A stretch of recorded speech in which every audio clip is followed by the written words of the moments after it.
খুব সহজে কিভাবে ডিম ভাজতে হয় সেটাই দেখাবো। তো এখানে আমি এক চুলোয় ডাল রান্না করছি, এক চুলোয় আমি মুরগির গলা গিলে দিল মাথা একই সঙ্গে এখানে ভুনা করে নিচ্ছি। আর এখন আমার একটা ডিম ভাজার প্রয়োজন, পোস্ট করার প্রয়োজন। তো কি করব, তো দুই সাইডেই তো এখানে আমি রান্না করছি। তো একটা ডিম বাটিতে করে ফাটিয়ে আমি এভাবে করে বাটিতে দিয়ে তারপরে আমি এখানে বসিয়ে দিয়েছি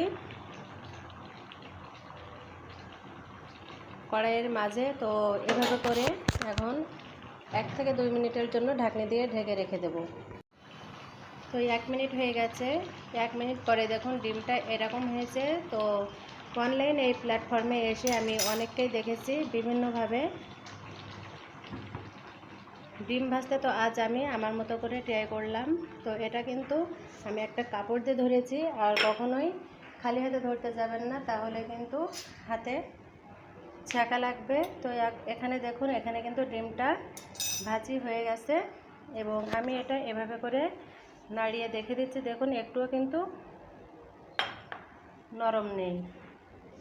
এখন আমি ডিমটা উঠিয়ে নেব। এভাবে চারি সাইড থেকে প্রথমে আমি চামচ দিয়ে কেটে নিচ্ছি।